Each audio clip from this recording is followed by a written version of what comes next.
Hello दोस्तों। आइए हम सब जो एस्टेट के इतिहास एस्टेट के इतिहास से संबंधित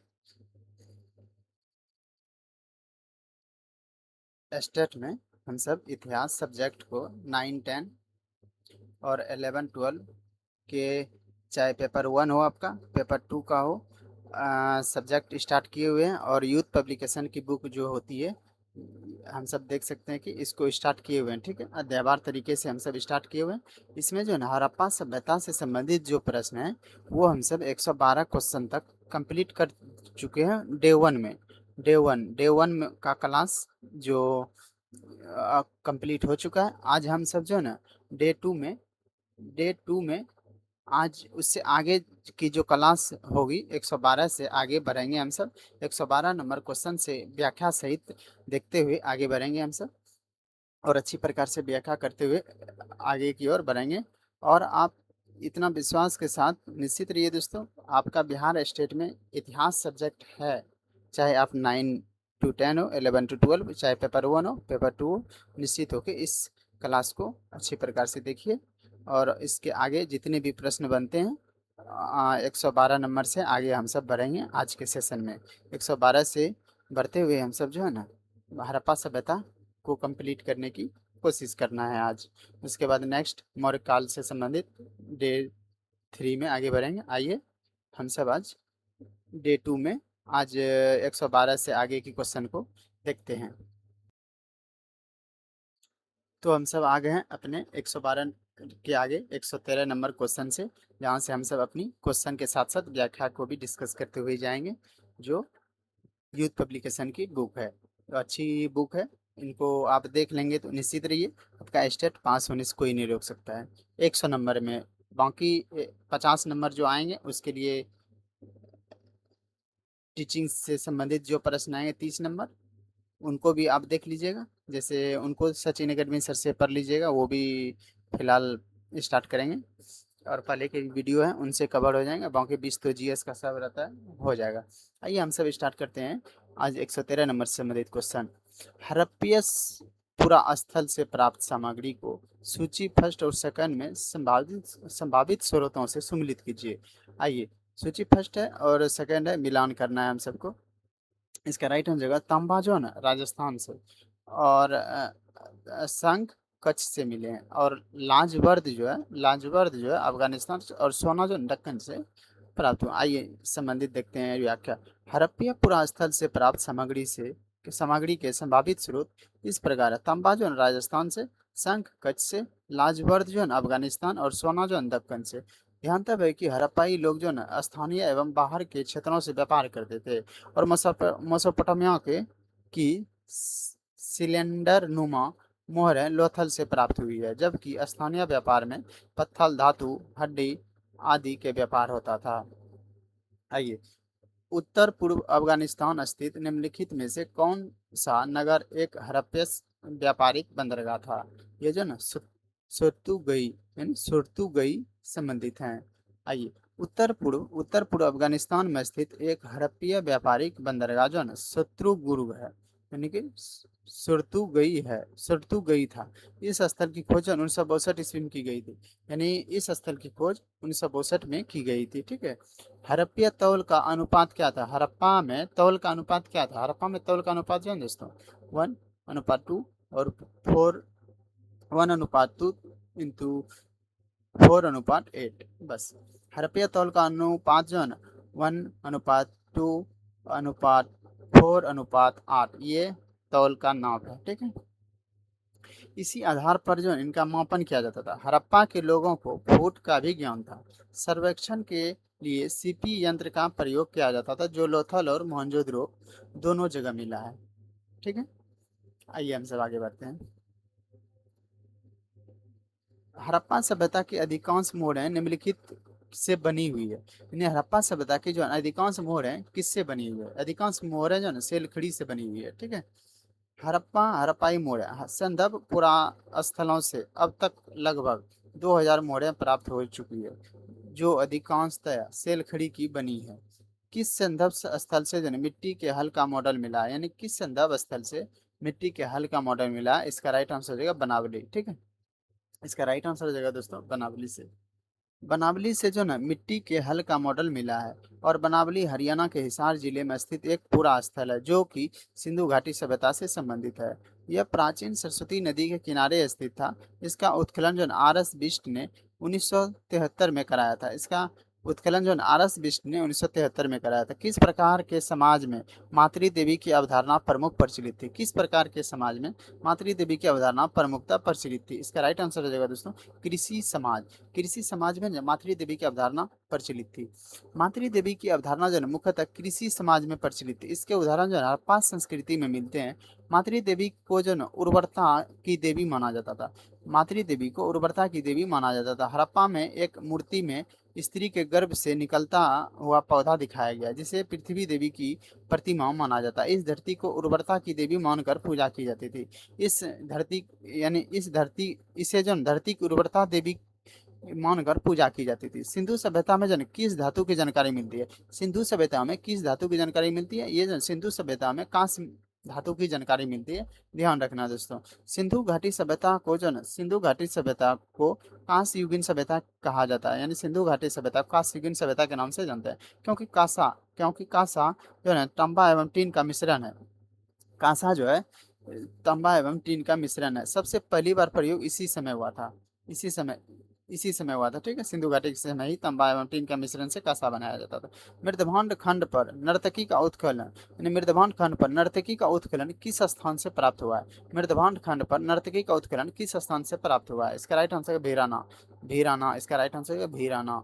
भीराना जो है ना हरियाणा में स्थित परिपक्व हड़प्पा संस्कृति का स्थल है। यहाँ के लाल मृदभांड पर एक स्त्री का चित्र अंकित मिला है जिसकी तुलना मोहनजोदड़ो से प्राप्त कांस्य नर्तकी से की गई है। यहाँ से अनेक कमरों वाले 3 भवन की प्राप्ति हुई है और 4 कमरों युक्त एक भवन टीले के बिल्कुल केंद्र में स्थित है। इस एक भवन में जो ना 10 एक भवन में 10 कमरों के अलावा बरामदा और आंगन भी था। यानी कि एक भवन में जो ना 10 कमरे के अलावा बरामदा एवं आंगन भी था। एक यानी एक भवन में 10 कमरों के अलावा बरामदा एवं आंगन भी था। निम्न हड़प्पीय स्थलों में से किनमें जन चावल की खेती के प्रमाण मिले हैं? निम्न हड़प्पीय स्थलों में से किनमें जन चावल की खेती के प्रमाण मिले हैं? नीचे दिए मिलान करना है सही और गलत का। चावल की खेती का प्रमाण मिला है, आइए देखते हैं। इसका राइट आंसर का 1 और 2 दोस्तों बस। कालीबंगा से कालीबंगा के लोथल से चावल के खेती के प्रमाण मिले हैं और कालीबंगा और लोथल। ठीक, आइए कालीबंगा तथा लोथल से जो ना चावल की खेती का प्रमाण मिले। इसके अतिरिक्त जो कालीबंगा से ना जुते हुए खेत के साक्ष्य मिले हैं। लोथल से गोदीबारा मिला। इन दोनों ही स्थानों से अग्नि वेदिका के साक्ष्य मिले। इन दोनों इन दोनों ही स्थानों से अग्नि वेदिका के साक्ष्य मिले हैं। निम्नलिखित में से किसकी पूजा जो हड़प्पा संस्कृति में नहीं होती थी? किसकी पूजा हड़प्पा संस्कृति में नहीं होती थी? शिव की तो होती थी, मातृ देवी की भी होती थी। पहले तो पीपल पैर की भी पूजा की। विष्णु की उस समय हड़प्पा संस्कृति में नहीं होती थी दोस्तों। हड़प्पा संस्कृति में विष्णु देवता की पूजा नहीं की जाए। हड़प्पा सभ्यता से संबंध पुरास्थल से प्राप्त मृणीय मूर्तियों एवं मोहरों पर अंकित नारी आकृतियों के साक्ष्य के विद्वानों ने जो मातृशक्ति की उपासना से संबंध किया है। मार्शल और मॉर्टिमर व्हीलर के अनुसार जो संदर्भ सभ्यता के देव परिवार में मातृ देवी का स्थान जो न सर्वश्रेष्ठ था। सिंधु सभ्यता के पुरास्थलों से प्राप्त साक्ष्यों के आधार पर यह प्रमाणित होता है कि यहाँ के निवासी जन शिव पीपल नाग आदि की पूजा करते थे। ठीक है, भारत के रेशम का प्राचीनतम साक्ष्य किस पुरास्थल से प्राप्त हुआ? यानी भारत में जो रेशम का प्राचीनतम साक्ष्य किस पुरास्थल किस पुरा स्थल स्थल से प्राप्त होता था? इसका राइट आंसर नेवासा यानी भारत में जो है रेशम का प्राचीनतम साक्ष्य किस पुरास्थल से प्राप्त होता था? नेवासा से प्राप्त होता था। यानी भारत में जो रेशम का प्राचीनतम साक्ष्य जो है ना भारत में रेशम की प्राचीनतम साक्ष्य जो है नेवासा से प्राप्त हुआ है। रेशम को जो है साहित्य में कोशय कहा गया है। रेशम को साहित्य में कोशय कहा गया है। नेवासा से ही शीश विहीन देवी की मूर्तियां और पत्थर की कुल्हाड़ियां बनाने का कारखाना तथा कंगाल एक बच्चे के कंकाल के गले में ताम्र के बने हुए मनके के हार का साक्ष्य मिला है। नेवासा पुरास्थल महाराष्ट्र के अहमदनगर जिले में परवरा नदी के तट पर स्थित है। इस पुरास्थल को खोजने का श्रेय M.N. देव पांडे को है। यानी इस पुरास्थल को खोजने का श्रेय M.N. देश पांडे को है। मोहनजोदड़ो में विशाल स्नानागार परिसर के तालाब में सीढ़ियाँ थी। मोहनजोदड़ो में जो है विशाल स्नानागार परिषद के तालाब में सीढ़ियाँ थी उत्तरी पार्श्व में और दक्षिणी पार्श्व में। मोहनजोदड़ो में विशाल स्नानागार परिषद के तालाब में सीढ़ियाँ थी उत्तरी पार्श्व में, दक्षिणी पार्श्व में। हड़प्पा संस्कृति के मोहनजोदड़ो के दुर्ग खंड में अनेक महत्वपूर्ण सार्वजनिक स्मारक एवं भवन स्थित थे। अटकल के आधार पर इनको कार्य सूचक नाम दिया गया है। उदाहरणार्थ स्नानागार, अन्नागार, सभा भवन एवं पुरोहित आवास और दुर्ग के अंदर प्राप्त स्मारकों में स्नानागार सबसे उल्लेखनीय है। इसकी लंबाई उत्तर से दक्षिण की ओर 55 मीटर और चौड़ाई पूर्व से पश्चिम की ओर 33 मीटर है। इनके मध्य में निर्मित स्नान कुंड की लंबाई 12 मीटर, चौड़ाई 7 मीटर, गहराई 2.5 मीटर। इन स्नानागार की फर्श पक्की ईंटों की बनी हुई थी और उसमें उतरने के लिए और चढ़ने के लिए उत्तरी और दक्षिणी पार्श्व में, यानी उत्तरी और दक्षिणी दिशा में 2.5 मीटर चौड़ी सीढ़ी बनाई गई थी। ठीक है। घोड़े की हड्डियां कहाँ से प्राप्त है? घोड़े की हड्डियां सुरकोटता से प्राप्त हुआ। याद रखना दोस्तों, घोड़े की हड्डियां कहाँ से प्राप्त है? घोड़े की हड्डियां सुरकोटता से प्राप्त हुआ है। सुरकोटदा गुजरात के कच्छ जिले में स्थित है। इस स्थल की खोज जगपति जोशी ने की थी और सुरकोटदा से घोड़े की अस्थियों के अवशेष प्राप्त हुए। घोड़े की मृदभांड लोथल से, यानी घोड़े की मृण मूर्ति लोथल से मिली है तथा राणा घुंडई से घोड़े के दांत प्राप्त हुए। आइए देखते हैं। सुरकोटदा से घोड़े की अस्थियां के अवशेष प्राप्त हुए। ठीक है, सुरकोटदा से घोड़े की अस्थियां प्राप्त हुए और घोड़े की मृण मूर्ति लोथल से प्राप्त हुए। क्वेश्चन देखिए, यहाँ से फिर से बन सकता है। घोड़े की मृण मूर्ति लोथल से प्राप्त हुए और सुरकोटदा से घोड़े की अस्थियां प्राप्त हुए तथा राणा घुंडई से घोड़े के दांत प्राप्त हुए। ये भी राणा घुंडई से घोड़े के दांत प्राप्त हुए हैं, इनको याद रखना। हड़प्पा संस्कृति के किस निम्नलिखित स्थल पर रक्षा प्राचीरों से निचले नगर के भी घिरे होने के स्पष्ट साक्ष्य हैं। यानी हड़प्पा संस्कृति के किस निम्नलिखित स्थल पर रक्षा प्राचीरों से निचले नगर के घिरे होने का स्पष्ट साक्ष्य है? ये कालीबंगा हो जाएगा। हड़प्पा संस्कृति के किस निम्नलिखित स्थल पर रक्षा प्राचीरों से निचले नगर के भी घिरे होने का स्पष्ट साक्ष्य है? यह कालीबंगा में जनसंदर्भ सभ्यता के लोगों के पदार्पण के साथ साथ आवास योजना में परिवर्तन घटित हुए हैं। इस काल में पश्चिम दिशा में दुर्ग और पश्चिम दिशा में दुर्ग एवं पूर्वी दिशा में नगर क्षेत्र स्थित था और कालीबंगा में दुर्ग और नगर क्षेत्र दोनों ही रक्षा प्राचीर से घिरे हुए थे। दुर्ग में चारों दिशाओं में प्रवेश द्वार थे और कालीबंगा के दुर्ग टीले के दक्षिणी भाग में मिट्टी और कच्ची ईंटों के बने हुए 5-6 चबूतरे मिले हैं, जिसके ऊपर कई अग्निकुंड और वेदिकाएं बनी हुई है। ठीक है, इनको भी याद रखना है दोस्तों। निम्नलिखित में से हड़प्पा संस्कृति के किस स्थल से कब्रिस्तान के प्रमाण नहीं मिले हैं? हड़प्पा संस्कृति के किस स्थल से कब्रिस्तान के प्रमाण नहीं मिले हैं? कौन से नहीं मिले? हड़प्पा से कब्रिस्तान मिले हैं, राखीगढ़ी से भी मिले हैं, रोपर से भी मिले हैं। कब्रिस्तान कहाँ नहीं मिला दोस्तों? मोहनजोदड़ो से नहीं मिला, इसलिए इसका राइट आंसर हो जाएगा मोहनजोदड़ो। ठीक है। सिंधु सभ्यता के पुरास्थल मोहनजोदड़ो के ध्वंसावशेष पाकिस्तान के सिंध प्रांत के लड़काना जिले में सिंधु नदी के दाहिने किनारे पर स्थित है। मोहनजोदड़ो सिंधु नदी के दाहिने किनारे पर स्थित है। मोहनजोदड़ो के टीले लगभग 5 किलोमीटर के क्षेत्र में फैला हुआ है। मोहनजोदड़ो के टीले 5 किलोमीटर में फैला है। मोहनजोदड़ो के टीले को सन 1922 में अन्वेषण का श्रेय रखाल दास बनर्जी को जाता है। मोहनजोदड़ो की खोज किसने किया? रखाल दास बनर्जी ने 1922 में। इनको याद है। मोहनजोदड़ो के निवास गृहों का निर्माण पक्की ईंटें से किया गया। मोहनजोदड़ो का निर्माण पक्की ईंट से किया गया, इनको भी याद है। मोहनजोदड़ो से अभिजन तक समाधि क्षेत्र, यानी अगर कोई था के विषय में जानकारी नहीं मिली है। यानी मोहनजोदड़ो से समाधि के बारे में जानकारी नहीं मिलती है, ना ही कब्रिस्तान से संबंधित कोई साक्ष्य मिले हैं। ठीक है। निम्नलिखित हड़प्पीय स्थलों में कहाँ से मजदूरों के मकानों के अवशेष प्राप्त हुआ? निम्नलिखित हड़प्पीय स्थलों में कहाँ से मजदूरों के मकान के अवशेष प्राप्त हुए? इसका राइट आंसर है हड़प्पा से, जो ना हड़प्पा से हड़प्पा से जो ना मजदूरों के मकानों के अवशेष मिले हैं। हड़प्पा से मजदूरों के मकानों के अवशेष प्राप्त प्राप्त हुए हैं।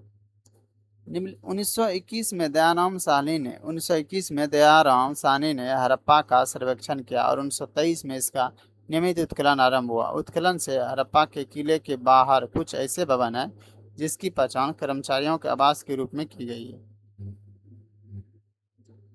हड़प्पा में 2 कमरों वाले बैरक भी है। हड़प्पा में 2 कमरों वाले बैरक भी है जो मजदूरों के रहने के लिए थे। जो मजदूरों के रहने के लिए थे।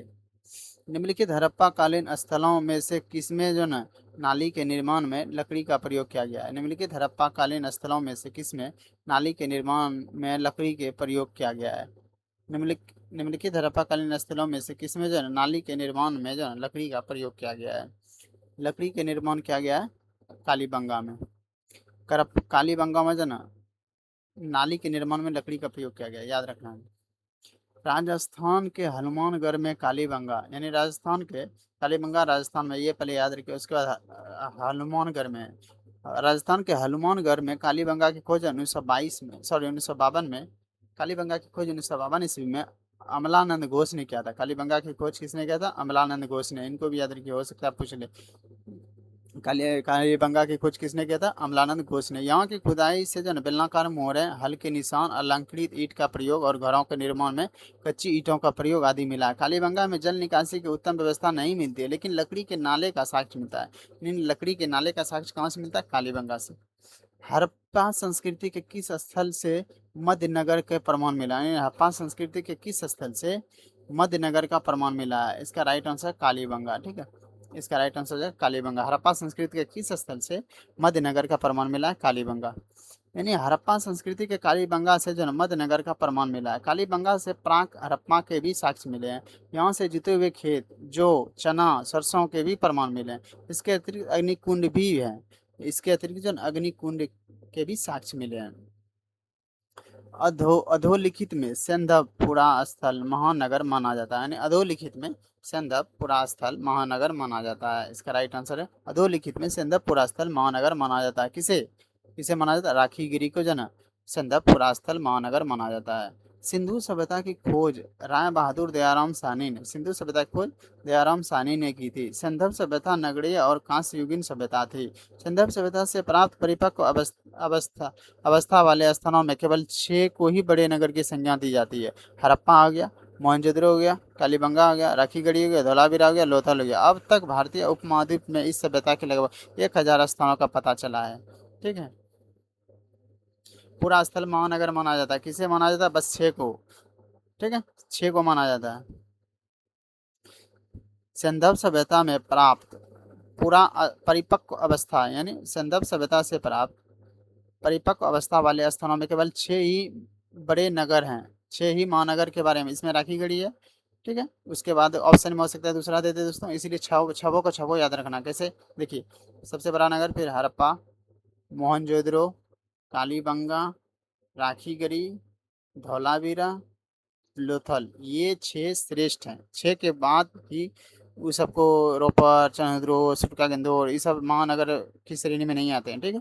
सिंधव सभ्यता का कौन सा स्थल जो ना समुद्र व्यापार का मुख्य केंद्र माना जाता है? सिंधव सभ्यता का कौन सा स्थल समुद्र व्यापार का मुख्य केंद्र माना जाता है? समुद्र व्यापार का मुख्य केंद्र माना जाता है। समुद्र व्यापार का मुख्य केंद्र माना जाता था। कौन माना जाता था? लोथल को माना जाता था। आइए, भोगवा नदी के तट पर स्थित भोगवा नदी के तट पर लोथल संदर्भ सभ्यता का महत्वपूर्ण स्थल था। गुजरात के अहमदाबाद जिले में स्थित है लोथल। गुजरात के अहमदाबाद में स्थित है लोथल। यहाँ पर 214 गुना 36 मीटर घेरे का एक गोदीवाड़ा मिला है। लोथल से ही गोदीवाड़ा के साक्ष्य मिले, इनको भी याद रखना है। ठीक है, लोथल किस नदी के किनारे है? लोथल जो है ना भगवान नदी के किनारे है और अहमदाबाद गुजरात में है, इतना याद रखिए। जो सिंधु सभ्यता के समुद्री व्यापार का घोतक है।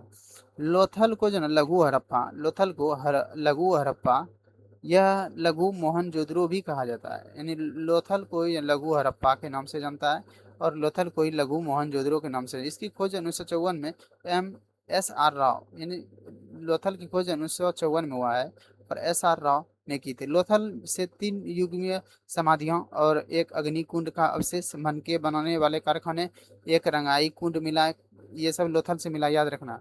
मनके बनाने का कारखाना कहाँ से प्राप्त हुआ? लोथल से प्राप्त हुआ है। और अग्निकुंड का अवशेष कहाँ से प्राप्त हुआ? अग्निकुंड का अवशेष कहाँ से प्राप्त हुआ? लोथल से। लोथल से 3 युग्मीय समाधियां मिला है, एक अग्निकुंड का अवशेष, मनके बनाने का कारखाना, एक रंगाई कुंड। ठीक है, लोथल से। समझ गए क्या क्या मिला? आइए अब नेक्स्ट क्वेश्चन देखते हैं। यही है सूची फर्स्ट सूची सेकंड को मिलाना है, वहां से क्या मिले हैं। ठीक है, आइए देखते हैं क्या लिखा है। सूची फर्स्ट को सूची फर्स्ट से मिलाना है। ए बी हड़प्पा से समाधान, लोथल से गोदीबाड़ा।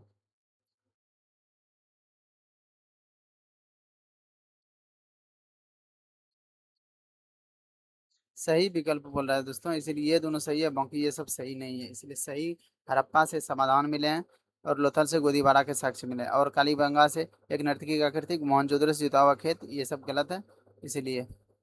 आइए, इसका राइट आंसर है ए। हड़प्पा से समाधान के चिन्ह मिले हैं, समाधान, जबकि गोदीबाड़ा लोथल से प्राप्त हुआ है, जबकि गोदीबाड़ा जो है लोथल से प्राप्त हुआ, ये दोनों सही है।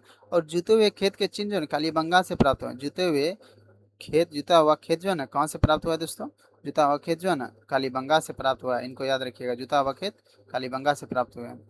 और मोहनजोदड़ो से एक नर्तकी की आकृति प्राप्त है, और मोहनजोदड़ो से क्या प्राप्त है? मोहनजोदड़ो से एक नर्तकी की आकृति मिली, और जुता हुआ खेत कालीबंगा, बस ये उल्टा दिया है ऑप्शन को, इस प्रकार याद रखिए। सिंधु वासियों का मुख्य भोज पदार्थ क्या था? सिंधु वासियों का गेहूं और जो है ना ये मुख्य पदार्थ खाने का था। सिंधव जन का मुख्य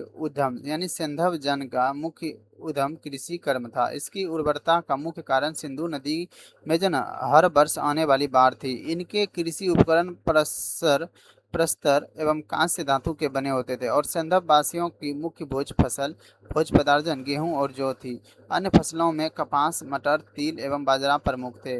और रोजदी से बाजरे की 6 किस्म प्रकाश में आई। और सिंधव वासी ईख से अनभिज्ञ थे। और सिंधव वासियों को कुल 9 फसलों का ज्ञान था। सिंधव वासियों को कुल 9 फसलों का ज्ञान था।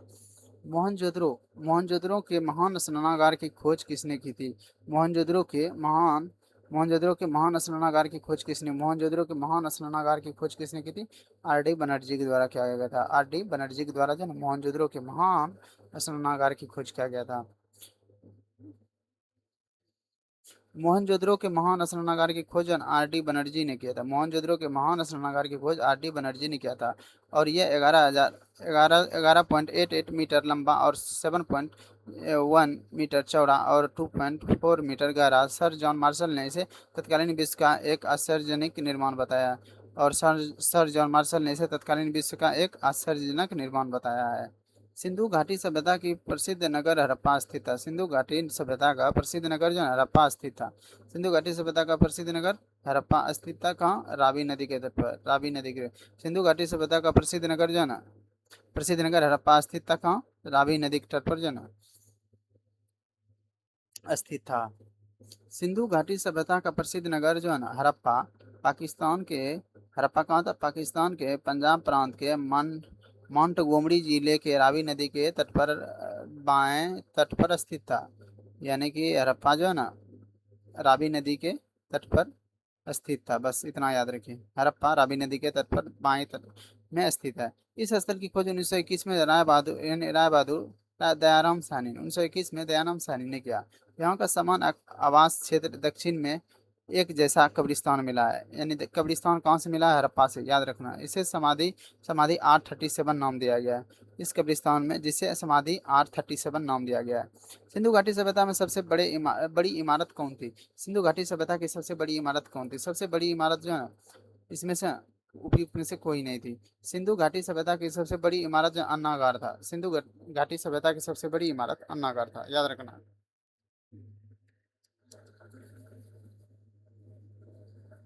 सिंधु घाटी सभ्यता की सबसे बड़ी इमारत अन्नागार था, जो कि निर्दिष्ट विकल्पों में नहीं है। अब तक का उत्तर डी होगा। और यहाँ का नगर जो है ना 45.71 मीटर लंबा और 15.33 मीटर चौड़ा था। निम्नलिखित में से कौन सी सिंधु घाटी सभ्यता की सबसे प्रमुख विशेषता थी? निम्नलिखित में कौन सी सिंधु घाटी सभ्यता की सबसे प्रमुख विशेषता थी? ये नगर सिंधु घाटी सभ्यता की प्रमुख विशेषता कौन थी? नगर योजना। नगर योजना सिंधु घाटी सभ्यता की प्रमुख विशेषता में से एक है। 1921-22 में, यानी 21-22 नहीं, 1921 में रखाल दास बनर्जी तथा दयाराम साहनी के नेतृत्व में जो ना 1921 में 1921-22 में रखाल दास बनर्जी और दयानंद साहनी के नेतृत्व में हड़प्पा तथा मोहनजोदड़ो खुदाई हुआ। यानी 1921 में रखाल दास बनर्जी और 1922 में दयानंद साहनी के द्वारा मोहनजोदड़ो खुदाई हुई। खुदाई से विकसित अवस्था में नगरों का अवशेष प्राप्त हुए हैं। भारत के इतिहास में सर्वप्रथम नगरों का उदय जो सिंधु सभ्यता से ही मिलता है, जो कि सिंधु घाटी की सबसे प्रमुख विशेषता है। निम्नलिखित में कौन सही सुमिलित नहीं है? निम्नलिखित में से कौन जो है ना सही सुमिलित नहीं है? निम्नलिखित में से कौन जो है सही सुमिलित नहीं है? इसका राइट आंसर हो जाएगा दोस्तों मोहनजोदड़ो। मोहनजोदड़ो सही सुमिलित नहीं है। समाधान R37 मोहनजोदड़ो से नहीं हुआ था। ये इसका जो है ना R37 का सिस्टम जो है ना ये हड़प्पा से है संबंधित है। समाधान का R37 जो है ना हड़प्पा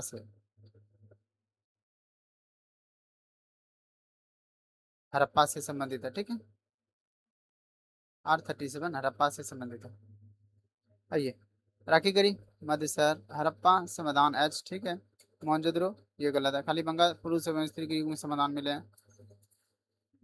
ठीक है, आइए, हड़प्पा नगर पुरा स्थल वर्तमान पाकिस्तान के जो है ना पाकिस्तान प्रांत में स्थित माउंट गोमरी जिले में स्थित है। हड़प्पा हड़प्पा जो है पाकिस्तान के पंजाब प्रांत में स्थित माउंट गोमरी जिले में स्थित है। 1921 में दयाराम साहनी ने इसका सर्वेक्षण किया था हड़प्पा का, और 1923 में इसका जो है नियमित उत्खनन प्रारंभ हुआ। और 1926 में माधव स्वरूप वत्स ने तथा 1940 में बॉटिमर व्हीलर ने व्यापक स्तर पर उत्खनन कराया था। हड़प्पा के समान आवास क्षेत्र के दक्षिण में जो है एक ऐसा कब्रिस्तान स्थित है जिसे R37 का नाम दिया गया है।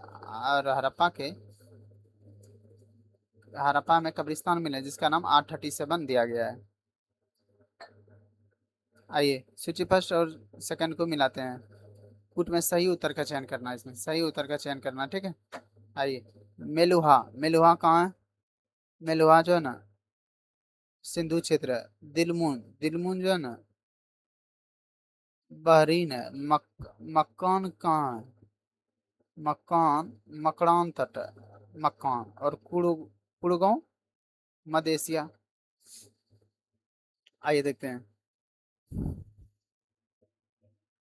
हैं, इसको। मेलुहा जो है ना सिंधु क्षेत्र है, और दिलमुन जो है ना बहरीन है, और मक्कान यानी मकान जो है ना मकरान तट है, और कुड़गांव जो है ना मध्य एशिया। हड़प्पा सभ्यता की वह कौन सी विशेषता थी जो अन्य समकालीन सभ्यताओं में ज्ञात नहीं है? अन्य सभ्यताओं में ज्ञात नहीं है। ठीक है, ये सूती कपड़ा है। हड़प्पा सभ्यता की सबसे प्रमुख विशेषता सूती कपड़ा के उत्पादन की थी, क्योंकि हड़प्पा वासी ने सर्वप्रथम कपास का उत्पादन किया था, जो समकालीन अन्य सभ्यताओं में ज्ञात नहीं है। बाद में अन्य सभ्यताओं के लोगों को कपास की जानकारी हुई और ध्यान तब है कि कालीबंगा से मिट्टी के बर्तन के एक टुकड़े पर सूती वस्त्र की छाप मिली है। ठीक है, कालीबंगा से मिट्टी के बर्तन के एक टुकड़े पर सूती वस्त्र की छाप मिली है। ठीक है, निम्नलिखित पुरातात्विक स्थलों में से कहाँ पर जल भंडार का साक्ष्य पाया गया है? निम्नलिखित पुरातात्विक स्थलों में से कहाँ पर जल भंडार का साक्ष्य पाया गया है? इसका राइट आंसर लोथल से, जो ना लोथल से जल भंडार का साक्ष्य प्राप्त हुआ है। आइए, जल भंडारण का साक्ष्य लोथल से प्राप्त हुआ है।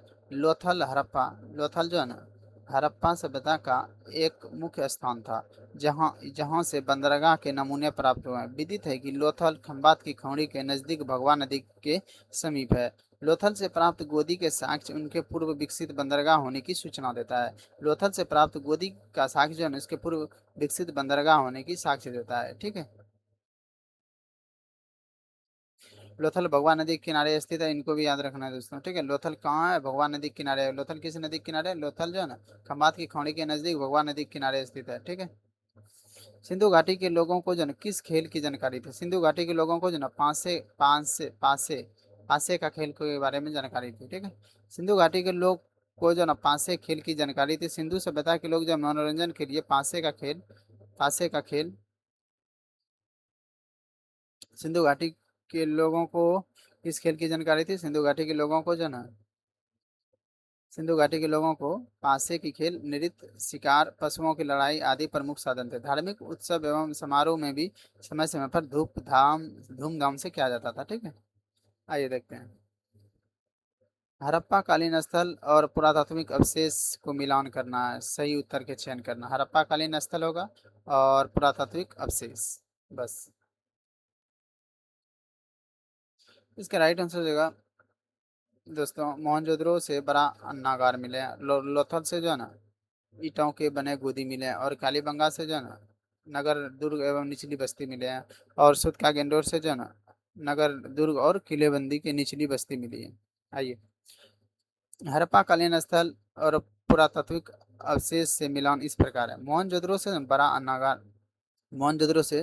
अन्नागार, लोथल से ईंटों से बनी गोदी, और कालीबंगा से नगर दुर्ग और निचली बस्ती, और सितका गेंडोर से नगर दुर्ग और किलेबंदी की निचली बस्ती। ठीक। किस पुरा स्थल के दुर्ग में जो है ना 7 अग्निकुंड प्राप्त हुए हैं? यानी किस पुरा स्थल के दुर्ग में 7 अग्निकुंड प्राप्त हुए हैं? इसका राइट आंसर हो जाएगा कालीबंगा। किस पुरा स्थल के दुर्ग में जो है ना 7 अग्निकांड किस पुरा स्थल के दुर्ग में 7 अग्निकुंड प्राप्त हुए हैं? 7 अग्निकुंड कहाँ से? कालीबंगा से प्राप्त हुए हैं, याद रखना। कालीबंगा से न 7 अग्निकुंड का साक्ष्य प्राप्त हुआ है। कालीबंगा वर्तमान में हनुमानगढ़ राजस्थान में है। हनुमान नगर राजस्थान में है कालीबंगा। निम्नलिखित में किस हड़प्पीय स्थल से जो है ना ऊँट की अस्थियां मिली है? किस हड़प्पाकालीन स्थल से ऊँट की अस्थियां मिली है? ऊँट की अस्थियां जो है ना कालीबंगा से प्राप्त हुए हैं, याद रखना। कालीबंगा कहाँ है? राजस्थान में। कालीबंगा से ऊँट की अस्थियां प्राप्त हुए हैं। कालीबंगा राजस्थान के गंगानगर जिले में स्थित है। कालीबंगा जो है राजस्थान के गंगानगर जिले में है। इस स्थल की खोज 1953 में इस स्थल की खोज जो है ना 1953 में अमलानंद घोष ने की, तथा खुदाई जो है ना बीबी लाल और थापर ने की। यहाँ से प्रमुख रूप से जुते हुए खेत और युगल समाधान, ऊँट की अस्थियां और अग्निकुंड तथा अंत्येष्टि संस्कार की तीनों विधियां, पूर्ण समाधिकरण और आंशिक समाधिकरण एवं दाह संस्कार के साक्ष्य मिले हैं। कौन से? कालीबंगा से, याद रखना। और यहाँ के मकान जो है कच्ची ईंटों से बने थे कालीबंगा से, और नगर टीले से अलंकृत ईंटों का प्रयोग का प्रमाण मिले हैं। और यहाँ पर भूकंप के सबसे प्राचीनतम साक्ष्य प्राप्त हुए हैं। भूकंप के भी प्राचीनतम साक्ष्य कहाँ से प्राप्त हुआ? कालीबंगा से। इनको भी याद रखें। अब नेक्स्ट क्वेश्चन हम सबका, हड़प्पा सभ्यता के निम्नलिखित किस नगर में जो है चिनाई के कार्य के तक्षित प्रस्तर का प्रयोग कच्ची ईंटों के साथ किया जाता था? इसका राइट धौलावीरा से। गुजरात के कच्छ जिले के भरा भचाऊ तालुका में स्थित धौलावीरा आज एक साधारण गांव है। इसकी खुदाई जो 1990-91 ईस्वी में RS बिष्ट ने की। इस नगर में चीन चिनाई के कार्य में दीक्षित प्रस्तर का प्रयोग कच्ची ईंटों के साथ किया जाता था। धौलावीरा भारत के खोजा गया दूसरा विशालतम नगर है। धौलावीरा जो ना भारत में खोजा गया दूसरा विशालतम नगर है। पहला विशालतम नगर राखी गढ़ी है जो हरियाणा में स्थित है। और दूसरा है धौलावीरा, याद रखना है। पहला विशालतम नगर जो है ना राखी गढ़ी है जो हरियाणा में है। दूसरा धौलावीरा है। निम्नलिखित में से किस पुरास्थल से जो है हड़प्पा संस्कृति के लोगों की जल संसाधन व्यवस्था के लिए जागरूकता, तकनीकी का कौशल का प्रमाण मिलता है? निम्नलिखित में से किस पुरास्थल से हड़प्पा संस्कृति के लोगों की जल संसाधन व्यापक के लिए जागरूकता, तकनीकी कौशल का प्रमाण मिलता है? इसका राइट आंसर हो जाएगा दोस्तों, इसका राइट आंसर हो जाएगा ए और बी, यानी कि जल संसाधन के बारे में धौलावीरा से और मोहनजोदड़ो दोनों से जानकारी मिलती है। धौलावीरा एवं मोहनजोदड़ो से हड़प्पा संस्कृति के लोगों की जल संसाधन व्यवस्था के लिए जागरूकता, तकनीकी कौशल का प्रमाण मिलता है। धौलावीरा गुजरात के कच्छ जिले के भचाऊ तालुका के भासर एवं मानहर नदियों के मध्य अवस्थित है। इसकी खोज जगपति जोशी ने किया था। धौलावीरा की खोज जगपति जोशी ने किया है। धौलावीरा की खोज जगपति जोशी ने 1967-68 में। लेकिन इसकी विस्तृत उत्खनन जो 1990-91 के रविंद्र सिंह बिष्ट ने कराया। यहाँ जो है 16 विभिन्न आकार प्रकार के जलाशय मिले हैं, जो एक अनूठी जल संग्रहण व्यवस्था के प्रमाण है। मोहनजोदड़ो में एक विशाल स्नानागार के अतिरिक्त लगभग 700 कुएं हैं। मोहनजोदड़ो में एक विशाल स्नानागार के अतिरिक्त लगभग 700 कुएं थे। यहाँ के बेजोड़ पानी निकासी, कुएं, कुंड आदि की व्यवस्था देखकर कहा जा सकता है कि संदर्भ निवासी जल संसाधन व्यवस्था के मामले में अत्यंत जागरूक थे। ठीक है। हड़प्पा कालीन नगरों में किस स्थान पर हल से जोता गया खेत मिला है?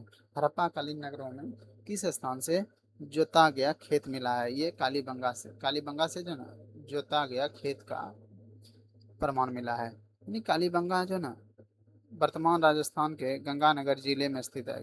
कालीबंगा जो है वर्तमान राजस्थान में गंगानगर जिले में स्थित, जिसकी खोज 1952 में ए घोष ने किया था। जिसकी खोज 1952 में कालीबंगा खोज ए घोष ने किया था। यहाँ प्राक सिंधप संस्कृति के सबसे महत्वपूर्ण उपलब्धि जुते हुए खेत के साक्ष्य मिले हैं। यानी कालीबंगा से जुते हुए खेत के प्रमाण मिले हैं और 1952 में कालीबंगा की खोज ए घोष ने किया था। सिंधु घाटी सभ्यता में निम्नलिखित में किस प्रकृति की सिंधु घाटी सभ्यता किस प्रकृति की सिंधु घाटी सभ्यता जो है ना सिंधु घाटी सभ्यता शहरी प्रकृति की थी। सिंधु घाटी सभ्यता जो है ना शहरी प्रकृति की थी। यहाँ से घरों के बाहर नालियां, घरों में अन्नागार और स्नानागार आदि ऐसे साक्ष्य मिलते हैं जिसमें यह ज्ञात होता है कि यहाँ के लोग जो है ना सुव्यवस्थित रूप से रहते थे। किस हड़प्पा कालीन स्थल पर जो है जहाजी जहाजी मालघाट है? किस हड़प्पा कालीन स्थल पर जहाजी मालघाट है? जहाजी मालघाट कहाँ है? आइए देखते हैं। इसका राइट आंसर बी है क्या? जहाजी मालघाट जो है ना लोथल है। किस हड़प्पा स्थल पर जहाजी मालघाट है? लोथल पर जो जहाजी मालघाट है। लोथल जो है ना लोथल सागर तट पर स्थित होने के कारण पश्चिमी एशिया से व्यापार के प्रमुख बंदरगाह था। कालीबंगा से जो है ना बेलनाकार मोहरें, हल के निशान, हवन कुंड, ईंट से निर्मित चबूतरे आदि प्रमुख साक्ष्य प्राप्त हुए हैं।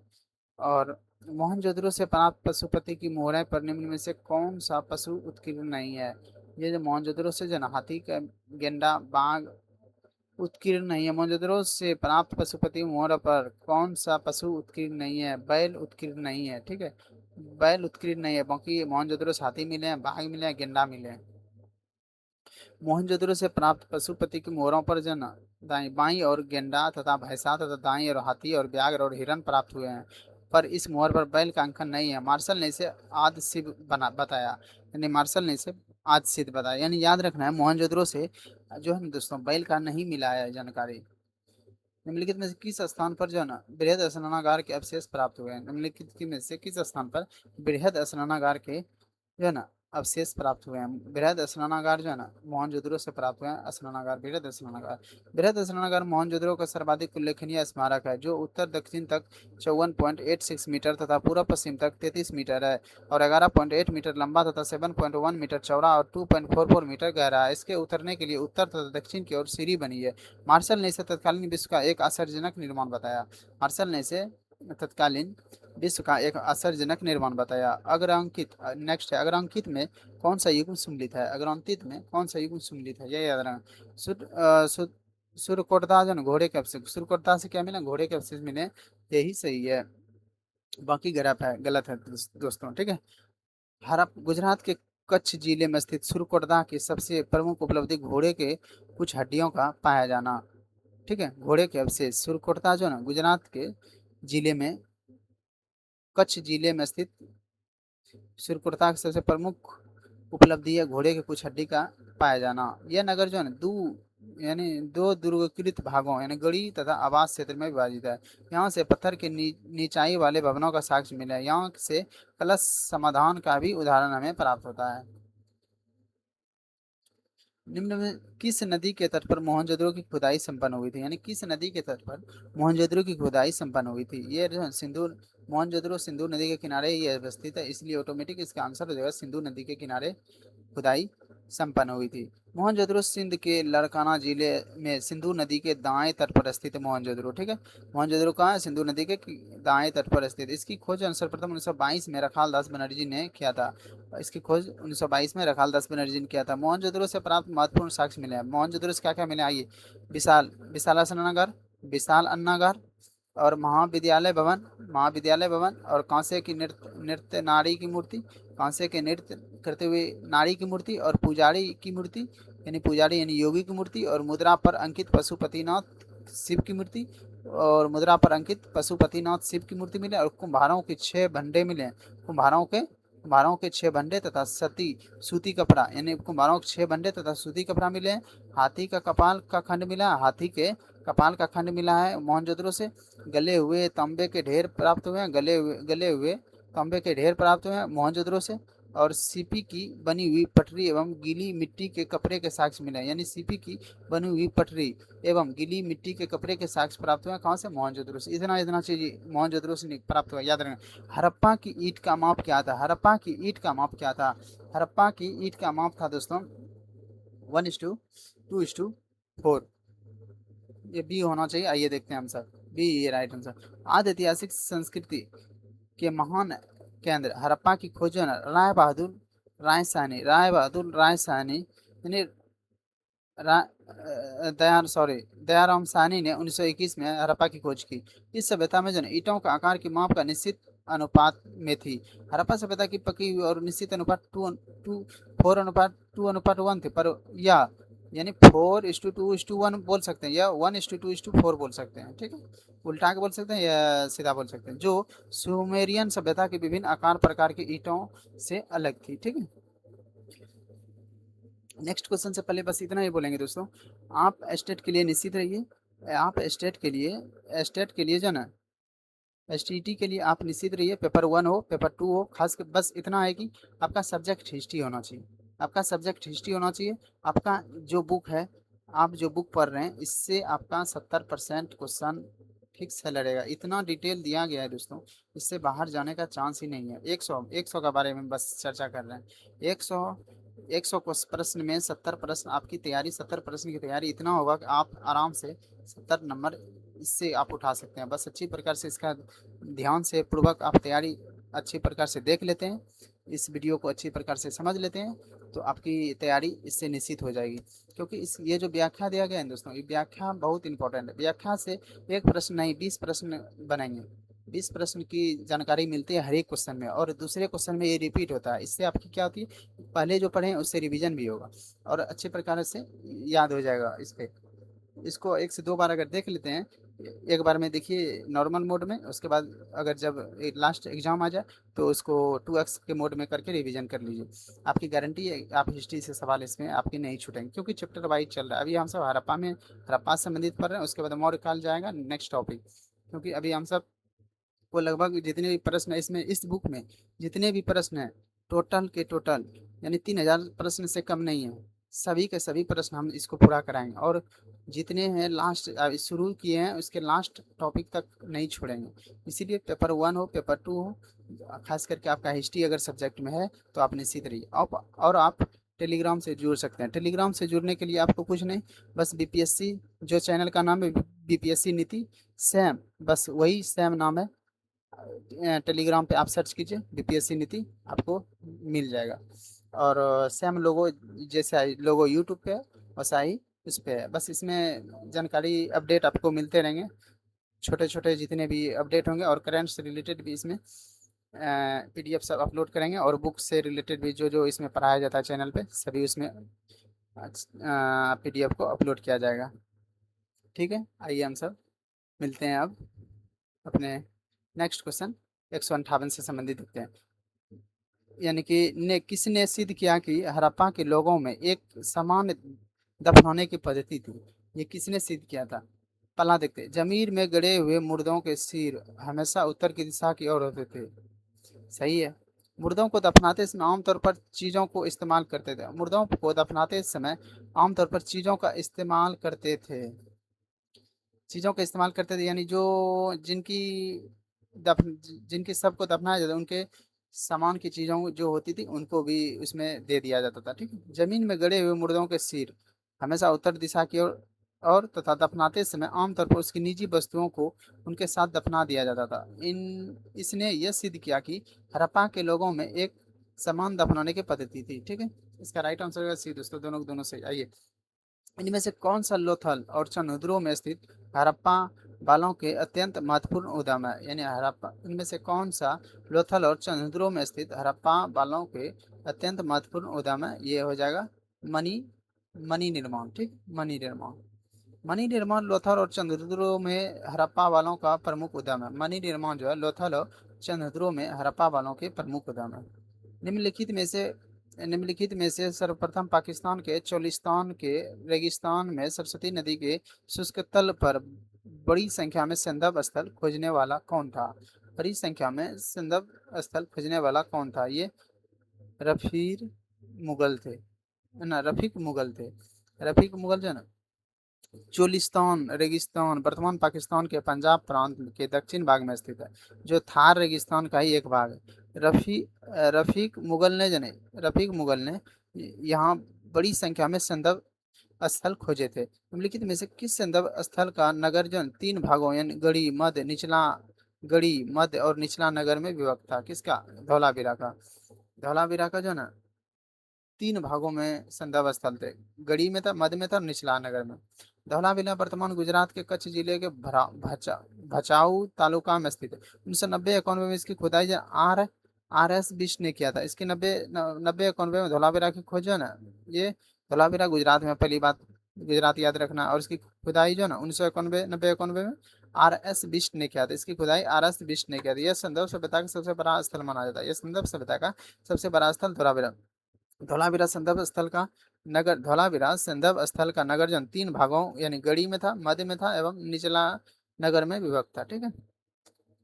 सिंधु सभ्यता के लोगों के लिए जो है ना सिंधु सभ्यता के लोगों के लिए डील वाला बैल था। डील वाला बैल जो है ना पवित्र पशु था। ठीक है।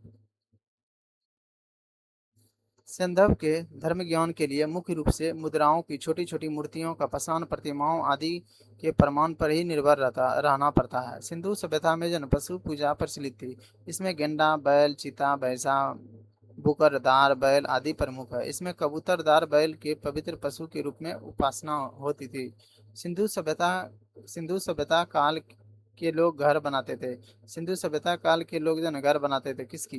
पक्की पक्की ईंटों में।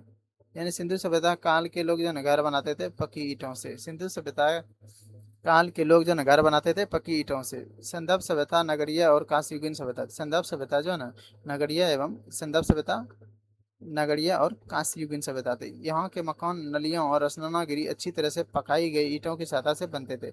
ईंटें जो है ना चतुर्भुजाकार यानी ईंटें जो है ना चतुर्भुजाकार होती थी। और भवन तीन प्रकार के मिलते हैं, पहला निवास गृह, फिर विशाल भवन, फिर सार्वजनिक स्नानागार। इस प्रकार से होते थे। सिंधु घाटी के निवासियों को किस धातु का ज्ञान नहीं था? उन्हें जो ना सोना का था, चांदी का था, तांबा का था, लोहा का नहीं था। रेडियो C14 जैसी नवीन विश्लेषण पद्धति के द्वारा सिंधु सभ्यता के सर्वमान्य तिथि 2350 ईसा पूर्व से 1750 ईसा पूर्व मानी गई है। ठीक है। सर्वमान्य तिथि 2350 से 1750 सिंधु सभ्यता की तिथि मानी गई है। इस सभ्यता की खोज दयाराम साहनी ने किया था। इस सभ्यता की खोज राय बहादुर दयाराम साहनी ने किया था 1921 ईस्वी में। इस सभ्यता के आदि ऐतिहासिक अथवा कांस्य युग के नाम से जाना जाता है। इसे या तो आदि ऐतिहासिक के नाम से जानते हैं, सिंधु घाटी सभ्यता को आदि ऐतिहासिक के नाम से जानते हैं, या कांस्य युगीन सभ्यता के नाम से जानते हैं। इस सभ्यता के लोगों को लोहे का ज्ञान नहीं था, ये भी याद रखना। उपलब्ध प्रमाणों के आधार पर हड़प्पा सभ्यता ने मानव जाति को जो दो अस्थायी उपहार प्रदान किए थे वो कौन थे? मानव जाति को जो ना सिंधु हड़प्पा सभ्यता ने मानव जाति को दो अस्थायी उपहार प्रदान किए, वो था जौ और कपास की खेती। हड़प्पा सभ्यता ने जो ना जौ और कपास की खेती प्रदान किए थे। हड़प्पा सभ्यता के जौ गेहूं धान, ये देखिए हम भी सोचे कपास डायरेक्ट है, गेहूं क्यों नहीं है? जौ है, जौ नहीं है। हड़प्पा सभ्यता के जौ है, गेहूं है, धान है, कपास, सरसों, लाही, तिल, मटर, बाजरा प्रमुख कृषि उत्पादक थे। इनमें से किसी को भी ऑप्शन में दे सकता है दोस्तों, इसलिए सब याद रखिए। जौ, गेहूं भी, धान भी, कपास भी, सरसों भी, लाही भी, तिल भी, मटर भी, बाजरा भी प्रमुख कृषि उत्पादक थे। सबको सब याद रखना है। परवर्ती संस्कृति में आए गेहूं की दो प्रजातियां, यानी परवर्ती संस्कृति में आए गेहूं की दो प्रजातियां ट्रिटिकम ट्रिटिकम और कम्पेक्टसम, यानी ट्रिटिकम और कम्पेक्टस थी। इन संदर्भ में जो मुख्यतः कपास का वर्णन रुचि इस संदर्भ में मुख्यतः कपास का वर्णन जो ना रुचिकर है। सूत और उनके विभिन्न उत्पादों के हड़प्पा सभ्यता का प्रथम प्रयोगता रही है, और यहीं से इनके प्रयोगों का प्रसार जो है ना पार्श्ववर्ती और उत्तरवर्ती संस्कृतियों में हुआ है। प्रसिद्ध सिंधु नदी के निम्नलिखित में से कौन सी सहायक नदी अफगानिस्तान में स्थित है? प्रसिद्ध सिंधु नदी के निम्नलिखित में से कौन सी सहायक नदियां अफगानिस्तान में स्थित है? अफगानिस्तान में कौन सी नदियां अवस्थित है? अफगानिस्तान में कौन कौन स्थित है, आइए देखते हैं। ये जो ना अफगानिस्तान में हरी हरीरूद भी है, और कुबा भी है, और कुरुम्बू है, और बितस्ता है। एबीसी और सला एबीसी सबसे ये पाकिस्तान से बहती हुई सिंधु नदी एशिया की सबसे लंबी नदियों में एक है। यानी पाकिस्तान से बहती हुई सिंधु नदी एशिया की सबसे लंबी नदियों में से एक है। यह जो ना पाकिस्तान, भारत, जम्मू कश्मीर और चीन पश्चिमी तिब्बत के माध्यम से बहती हुई यह पाकिस्तान की सबसे लंबी नदी और राष्ट्रीय नदी है। सिंधु के 5 उपनदियों है जो पाकिस्तान और भारत के बीच विभाजित है। पहला, सिंधु के 5 उपनदी को बारे में जानते हैं। बितस्ता, झेलम, अस्कनी, चिनाब, परुस्नी जिसे रावी के नाम से, बिपाशा जिसे ब्यास बोलते हैं, तरुस्नी सॉरी सतुद्री सतुद्री जिसे सतलज बोलते हैं। अफगानिस्तान में प्रभावित होने वाली सिंधु की सहायक नदियां, अब देखिए अफगानिस्तान में प्रभावित होने वाली सिंधु की सहायक नदियां नदियां नदियां कुबा और कुरुमू और हड़ीरूद, ये सब अफगानिस्तान में इसकी सहायक नदी है। आइए हड़प्पा समाधान व्यवस्था के साथ सम्मिलित करना है। हड़प्पन समाधान व्यवस्था और स्थल मिलान करना है। ताबू ताबूत समाधान जो है, ताबूत समाधान हम सबका हड़प्पा है। विस, और विस्तारित समाधान जो है ना हम सबका सनौली है, सनौली, ठीक है। और संयुक्त समाधान जो है, संयुक्त समाधान हम सबका लोथल है। और कलश समाधान मोहनजोदड़ो है। आइए यहाँ देख लेते हैं अच्छी प्रकार से। ताबूत समाधान जो है ना, ताबूत समाधान हड़प्पा है, और विस्तारित समाधान जो है ना सनौली है, और संयुक्त समाधान जो है ना लोथल है, और कलश समाधान मोहनजोदड़ो है। कालीबंगा से प्राप्त चबूतरे निर्मित है। कालीबंगा से प्राप्त चबूतरे निर्मित है, और मिट्टी के ईंटों से। कालीबंगा से कालीबंगा से प्राप्त चबूतरे यानी मिट्टी के ईंटों से, ठीक है। कालीबंगा से प्राप्त चबूतरे यानी कच्ची मिट्टी के ईंटों से निर्मित है। कालीबंगा के प्राप्त चबूतरे जो ना कच्ची मिट्टी के ईंटों से निर्मित। कालीबंगा राजस्थान के गंगानगर जिले में, वर्तमान हनुमानगढ़ जिले में कालीबंगा राजस्थान में है, ठीक है। और हनुमानगढ़ जिले में प्राचीन सरस्वती के तट पर स्थित है। इसकी खोज अमलानंद घोष ने किया था। इसकी खोज है ना, कालीबंगा की खोज अमलानंद घोष ने किया था, याद रखना है दोस्तों। कालीबंगा की खोज किसने किया था? अमलानंद घोष ने। तथा उत्खनन जो है बीबी लाल, इसके उत्खनन खोज किया था अमलानंद घोष ने, और उत्खनन बीबी लाल और एवं बीके थापर ने किया था। कालीबंगा की उत्खनन बीबी लाल एवं बीके थापर ने किया था। यहाँ से चूड़ी निर्माण के केंद्र मिले हैं। कालीबंगा से क्या क्या मिले हैं? चूड़ी निर्माण के केंद्र मिले, लकड़ी की नाली मिली है। तो कालीबंगा से लकड़ी की नाली मिली है, और दुर्ग का द्विभागीकरण मिला है, और दुर्ग का जो द्विभागीकरण हुआ है, इसकी दुर्ग दुर्ग का द्विभागीकरण का प्रमाण मिलता है। और पक्की सड़कें हैं, और जुता हुआ खेत आदि कालीबंगा से। पक्की सड़क है कालीबंगा में साक्ष्य मिले हैं। निम्नलिखित में से कौन सा एक पशु हड़प्पा सभ्यता में मौजूद था? कौन सा पशु हड़प्पा सभ्यता में मौजूद था? जिराफ था? नहीं। कंगारू था? नहीं। सियार था? नहीं। हाथी था। हाथी हाथी जो है ना हड़प्पा सभ्यता में मौजूद था। हड़प्पा सभ्यता के मोहनजोदड़ो से प्राप्त एक सील पर तीर मुख वाले देवता यानी पशुपतिनाथ की मूर्ति मिली है, जिसमें चारों ओर जो है ना हाथी, गेंडा, चीता, भैंसा विराजमान है। यानी चारों ओर हाथी का भी प्रमाण मिले, गेंडा के भी मिले, चीता के भी मिले, और भैंसा के भी मिले, याद रखें। निम्नलिखित में से किसकी जानकारी हड़प्पा सभ्यता के काल में नहीं थी? किसकी जानकारी हड़प्पा सभ्यता के काल में, किसकी जानकारी जो है ना हड़प्पा सभ्यता के काल में नहीं थी? ये जो ना किसकी जानकारी नहीं थी? इसका राइट आंसर होगा दोस्तों डी, यानी वैज्ञानिक तरीके से बनाई गई मेहराव। यानी किसकी जानकारी हड़प्पा सभ्यता काल में नहीं थी? वैज्ञानिक तरीके से बनाई गई मेहराव की जानकारी नहीं थी। वैज्ञानिक तरीके से बनाई गई मेहराव हड़प्पा सभ्यता काल से नहीं प्राप्त हुई है, जबकि पक्की ईंट चंद्रों से तथा दीवारों की इंग्लिश बॉन्ड प्रणाली कालीबंगा से प्राप्त हुआ। वैज्ञानिक तरीके से बनाई गई मेहराव हड़प्पा सभ्यता काल से प्राप्त नहीं हुआ, जबकि पक्की ईंट चंद्रों से तथा दीवारों की इंग्लिश बॉन्ड प्रणाली कालीबंगा से प्राप्त हुआ। मेसोपोटामिया में निम्नलिखित में से किस भाषा ने जो ना सुमेरियन भाषा को जो ना प्रतिस्थापित किया है? मेसोपोटामिया में निम्नलिखित में से किस भाषा ने सुमेरियन भाषा प्रतिस्थापित किया हुआ है? अक्काडियन, यानी अक्काडियन। मेसोपोटामिया में निम्नलिखित में किस भाषा ने जाना सुमेरियन भाषा का प्रतिस्थापित किया? अक्काडियन। मेसोपोटामिया की सबसे पुरानी भाषा जो ना सुमेरियन की, सुमेरियन का स्थान जो 2400 ईसा पूर्व के बाद धीरे धीरे अक्कादी अक्कादी भाषा ने ले लिया। यानी मेसोपोटामिया की सबसे पुरानी भाषा सुमेरियन, सबसे पुरानी भाषा सुमेरियन को प्रतिस्थापित किया किसने? अक्काडियन ने। सुमेरियन के बाद जो है ना अक्काडियन ने उसकी जगह ले ली। अक्कादी, अक्कादी को अक्काडी बोलते हैं। इस भाषा में जो ना किलाक्षर लेखन का जो ना रिवाज ईसवी सन की पहली शताब्दी तक रहा। हड़प्पा निवासियों का जो ना किसके साथ समुद्र मार्ग से संपर्क था? यानी हड़प्पा निवासियों का जो ना किसके साथ समुद्री मार्ग से संपर्क था? ये जो ना मेसोपोटामिया से हड़प्पा सभ्यता के निवासी हड़प्पा निवासियों का जो ना मेसोपोटामिया के साथ जो ना संपर्क था। हड़प्पा निवासियों का समुद्री व्यापार मुख्यतः मेसोपोटामिया के साथ होता था। अरब सागर के तट पर स्थित लोथल नगर जो पश्चिम एशिया से व्यापार के प्रमुख बंदरगाह था। मेसोपोटामिया और सिंधु सभ्यता के बीच व्यापार के जो अभिलेखीय साक्ष्य भी है। हड़प्पा से मेसोपोटामिया के खानेदार यानी खानेदार मनके तथा मोहनजोदड़ो से हरी ताब रंग का क्लोराइट प्रस्तर टुकड़ा मिला है। हड़प्पा में कितने धान्य कोष्ठ है? हड़प्पा में जो ना 6 धान्य कोष्ठ है। हड़प्पा में 6 धान्य कोष्ठ है। हड़प्पा से जो ना छः खाने की हड़प्पा से छः खाने की 2 पंक्तियों में निर्मित कुल 12 कक्षों वाले एक अन्नागार का अवशेष प्राप्त हुआ है, जिसका कुल क्षेत्रफल 2745 वर्ग किलोमीटर से अधिक था। जिसका कुल क्षेत्रफल जो है 2745 वर्ग किलोमीटर से अधिक था। जिसका क्षेत्रफल 2745 वर्ग किलोमीटर से अधिक था। निम्नलिखित में कौन सा कथन सिंधु सरस्वती सभ्यता के बारे में सही नहीं है? कौन सा कथन सिंधु सरस्वती सभ्यता के बारे में सही नहीं है?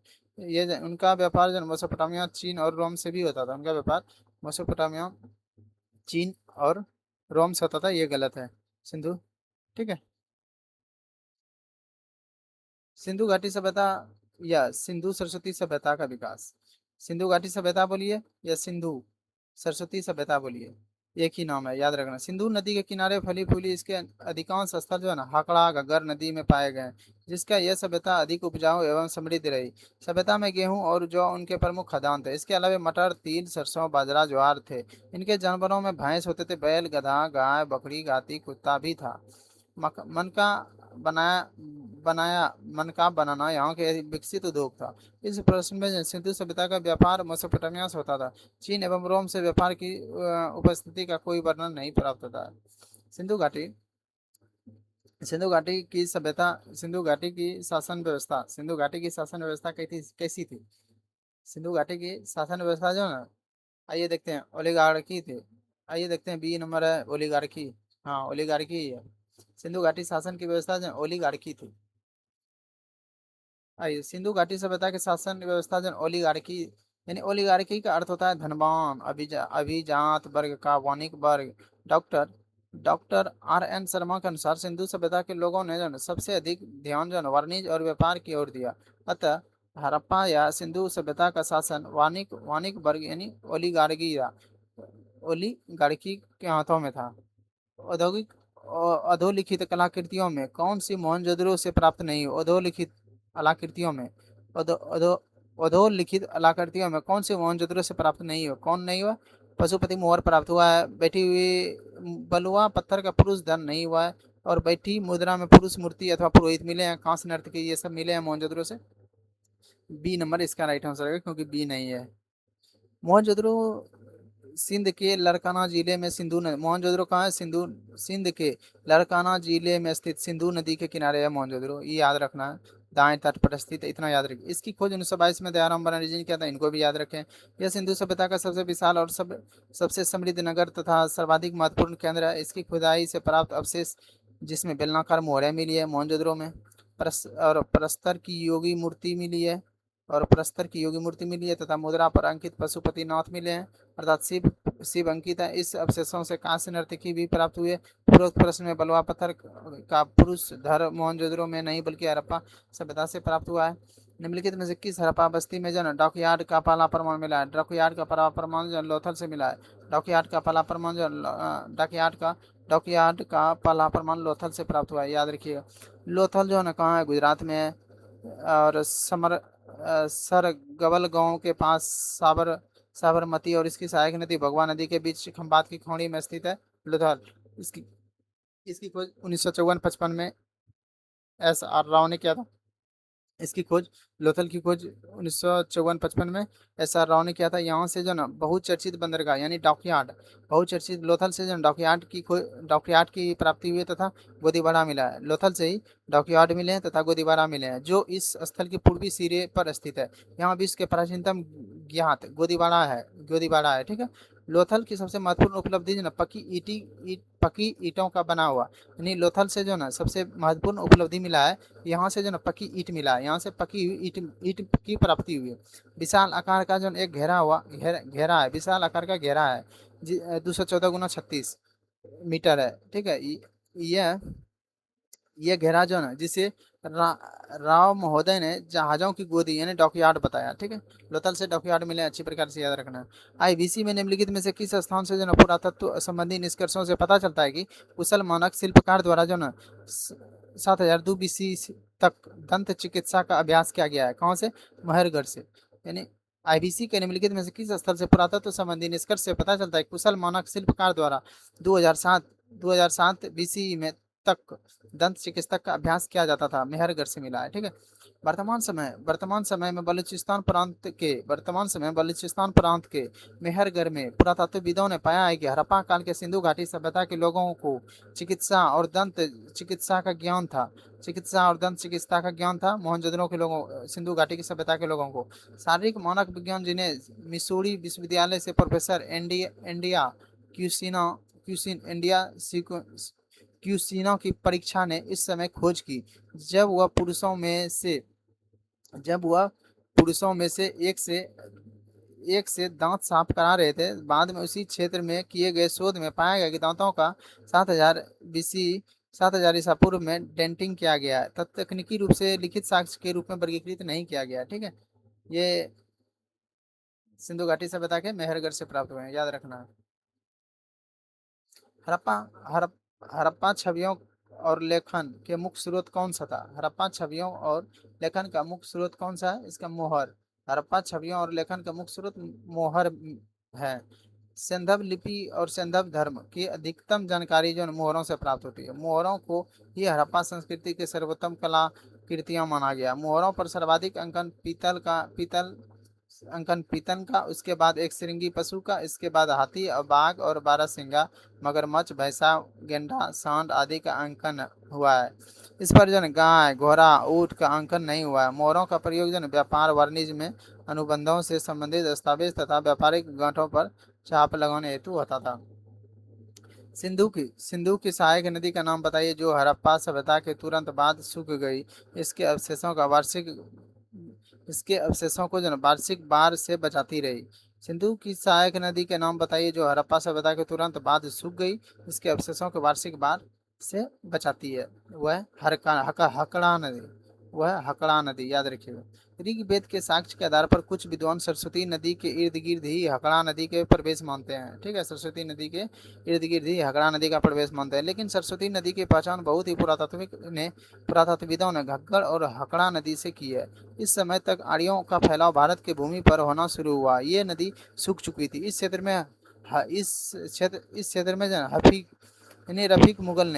में रफीक मुगल ने अध्ययन किया कि यहाँ जहाँ उन्हें घग्गर हकड़ा के ढाई बेड पर चित्रित धूसर काल की बस्तियों के संकेत मिले हैं।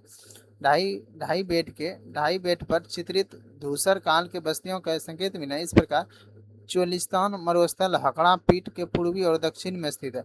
निचले भाग में हकड़ा सिंधु नदी से मिलकर कच्छ के रन में गिरती थी, ठीक है। सिंधु की सहायक नदी का नाम बताइए, जहाँ हड़प्पा सभ्यता के तुरंत बाद सूख गई। इसके अवशेषों को वार्षिक बाढ़ से बचाते थे। वह हकड़ा नदी सिंधु की सहायक नदी, याद रखना। निम्नलिखित में कौन सी हड़प्पा सभ्यता की धातु कर्म तकनीक नहीं थी?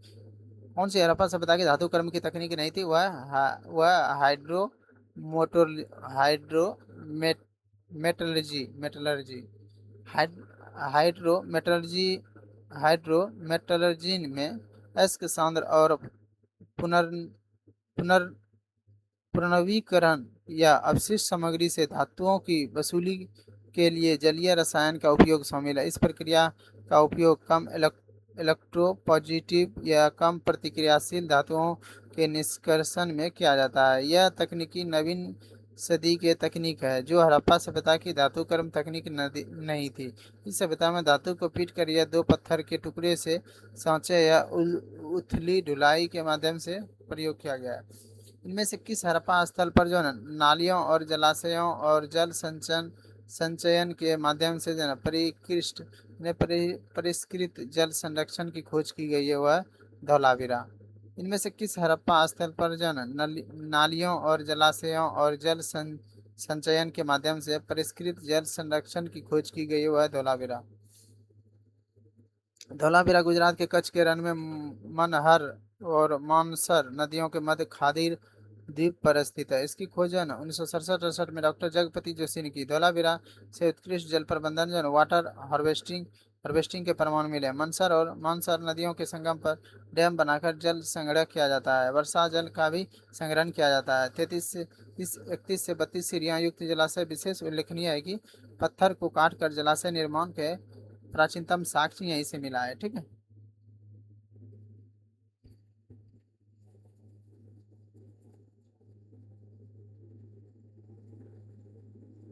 सिंधु घाटी सभ्यता के पशुपति मोहर निम्नलिखित में से किस स्थान पर खोजी गई है? सिंधु घाटी सभ्यता के पशुपति मोहर निम्नलिखित में किस स्थान पर खोजी गई थी? वह मोहनजोदड़ो से खोजी गई थी। सिंधु घाटी सभ्यता की पशुपति मोहर में जो है ना आसीन मुद्रा में एक योगी को दर्शाया गया जो संभवतः शिव पशुपति है। इस योगी के इर्द गिर्द चार पशु यानी गेंडा भैंसा एक हाथी और बाघ सिंहासन के नीचे मृग दर्शाए गए हैं। पशुपति का अर्थ पशुओं की स्वामी है जो हड़प्पा सभ्यता के मोहनजोदड़ो से प्राप्त हुई है। सर जॉन मार्शल के अनुसार प्राचीन बुद्ध और जैन तीर्थंकर पशुपति मोहर है। ठीक है। सिंधु घाटी सभ्यता की पशुपति मोहर कहाँ से खोजी गई है? पशुपति की मोहर जो है मोहनजोदड़ो से खोजी गई है। याद रखना। रंगपुर की खुदाई में मिली सामग्री सम्मिलित है। रंगपुर की खुदाई में मिली सामग्री रंगपुर की खुदाई में मिली सामग्रियों में सम्मिलित है। क्या सम्मिलित है आइए देखते हैं। पुरानी तांबे की कुल्हाड़ी सम्मिलित है और धान की भूसी और खिलौने मिले हैं रंगपुर की खुदाई से। रंगपुर जो है ना गुजरात के सौराष्ट्र प्रांत में स्थित नगर है। यह स्थल जो है ना प्राक हड़प्पा और उत्तर हड़प्पा के समय का स्थल माना जाता है। इस समय जो उपकरण के साक्ष्य भी प्राप्त हुए हैं। इस स्थल की खोज 1953-54 में एस आर राव ने रंगपुर की खोज एस आर राव ने 1953-54 में किया था। उत्खनन में जो है पूर्वी सिंधु सभ्यता की सामग्री के पीले उत्खनन में पूर्व सिंधु सभ्यता के सामग्री में जन पीले और भूसर रंग की मिट्टी के बर्तन तथा सिंधु सभ्यता की सामग्री में जन कच्ची ईंटों के दुर्ग और नालियां और मृदबान बांट पत्थर फलक तथा मिट्टी के पिंड आदि पुरानी तांबे के कुल्हाड़ी तथा धान की भूसी के साक्ष्य प्राप्त हुए। ठीक है। किस हड़प्पा स्थल से निकास नालियों के साथ फर्श जड़ित 12 स्नानगिरी का जन एक समूह यानी सेट मिला है वह लोथल से। किस हड़प्पा स्थल से निकास नालियों के साथ फर्श जड़ित 12 स्नानगिरी का एक समूह सेट मिला है वह लोथल लोथल से। हड़प्पा एवं मोहनजोदड़ो के अतिरिक्त जन लोथल भी जन संदर्भ सभ्यता का प्रमुख स्थल है। हड़प्पा एवं मोहनजोदड़ो के अतिरिक्त लोथल भी जन संदर्भ सभ्यता का प्रमुख स्थल है। लोथल का टीला जन अहमदाबाद यानी गुजरात जिले में सरगवल नामक ग्राम के समीप स्थित है। 1954-55 में जन इसकी खोज तथा 1957-58 के मध्य यहाँ एस आर राव के निर्देशन में खुदाई की गई। यहाँ जो है ना 2 मील के घेरे में बसे हुए एक नगर के अवशेष प्राप्त हुए हैं। लोथल की नगर और भवन योजना जो है ना सुनियोजित और सुव्यवस्थित थी। नारियों एवं नर कोमों नालियों नालियों एवं नर मोखों का अत्युत्तम प्रबंध देखने को मिलता है। इस स्थल से निकास नालियों के साथ फर्श जड़ित 12 स्नानगिरी का एक सेट समूह मिला है। निम्नलिखित हड़प्पा स्थलों में से किस एक स्थल से गर्त आवास के प्रमाण की प्राप्ति हुई है? किस स्थल से गर्त आवास के प्रमाण की प्राप्ति हुई है? वह कुनाल। हड़प्पा के कुनाल से जो है गर्त आवास के प्रमाण मिले हैं। हरियाणा के हिसार जिले में सरस्वती नदी के किनारे स्थित कुनाल स्थल जो है ना हरियाणा में है। ठीक है। पहली बात कुनाल स्थल की खोज जगपति जोशी और आर एस बिष्ट ने 1974 में किया था। स्थलों में कुणाल से जो ना, कुणाल से गर्त आवास के प्रमाण मिले। कुणाल से क्या मिले? कुणाल से कुणाल कहाँ है? कुणाल स्थल हरियाणा में है। और इससे गर्त आवास के प्रमाण मिले। यहाँ से चांदी के 2 मुकुट और सोने के गहने प्राप्त हुए। हड़प्पा शैली का लाल मृदभवन सर्वप्रथम यहीं से प्राप्त हुआ। हड़प्पा शैली के लाल मृदभवन कहाँ से प्राप्त हुए? ये ये जो ना कुणाल से प्राप्त हुए हैं। हड़प्पा शैली के लाल मृदभवन भी कुणाल से प्राप्त हुए हैं। और यहाँ से चांदी के 2 मुकुट और सोने के गहने प्राप्त हुए हैं, ये भी याद रखना, कुणाल से। अब हड़प्पा सभ्यता का पतन। अब हड़प्पा सभ्यता के पतन से संबंधित आइए प्रश्न देखते हैं। हड़प्पा संस्कृति के विनाश का कारण थे। इसका विनाश का कारण जो है ना, महामारी थे, भारी बाढ़ था, और विदेशी लोगों के आक्रमण। ये एक से अधिक इसका आंसर हो जाएगा दोस्तों, ठीक है।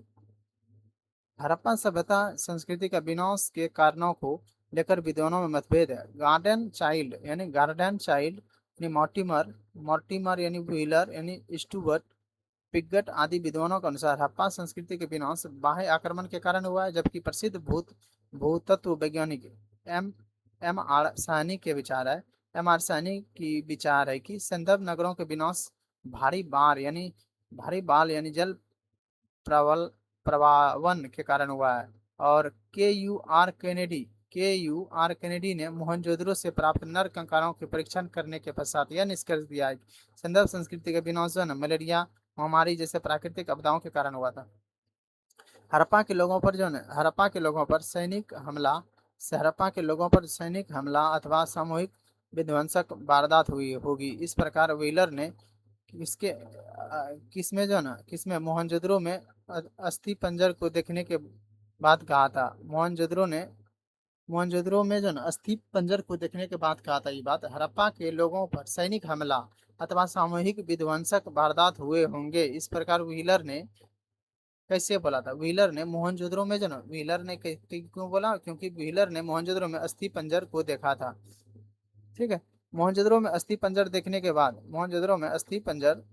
के बाद व्हीलर ने कहा कि हड़प्पा के लोगों पर सैनिक हमला अथवा सामूहिक विध्वंसक वारदात हुए हैं। व्हीलर ने तब बोला। आइए कूट को मिलाते हैं। संदर्भ सभ्यता का पतन का कारण और विद्वान का मत क्या है? इनमें जो है ना, संदर्भ सभ्यता के विद्वान का मत है कि सिंधु नदी का जो है बाढ़ के कारण, सिंधु नदी का विध्वंस जो है ना बाढ़ के कारण हुआ। ये किसका मानना है? ये जो है ना स्टुअर्ट पिगट का मानना है। बाह्य आक्रमण हुआ था किसका मानना? गार्ड्स चाइल्ड एवं मॉर्टिमर व्हीलर के द्वारा। बाह्य आक्रमण हुआ था गार्डन चाइल्ड एवं मॉर्टिमर व्हीलर के द्वारा। और जलवायु परिवर्तन हुआ था इसका, इसमें जो है ना आर एन स्टाइन का मानना है।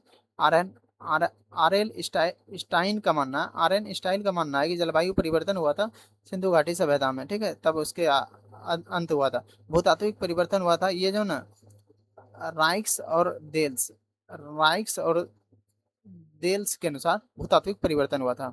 सिंधु नदी की बाढ़ मार्शल मार्शल एवं मैके और ए आर राव के द्वारा बोला गया था कि सिंधु नदी जो है ना, सिंधु सभ्यता बाढ़ के कारण अंत हुआ था। बाह्य आक्रमण हुआ था किसके कारण? गार्डन चाइल्ड और मार्टिमर व्हीलर के द्वारा ना बाह्य आक्रमण हुआ था। और जलवायु परिवर्तन होता आर एल स्टाइन के द्वारा जलवायु परिवर्तन हुआ था। और भूतात्विक परिवर्तन राइक्स एवं डेल्स के द्वारा होता है भूतात्विक परिवर्तन, ठीक है। राइक्स एवं डेल्स के द्वारा।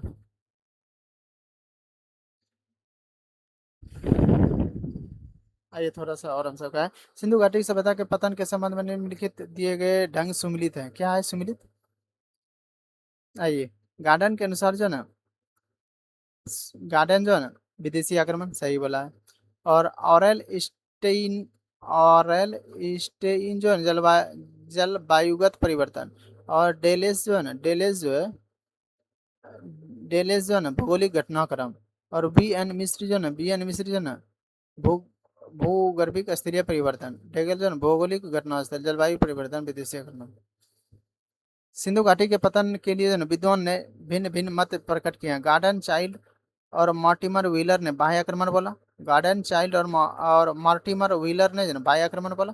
आर एल स्टाइल और ए एन घोष ने जलवायु परिवर्तन बोला।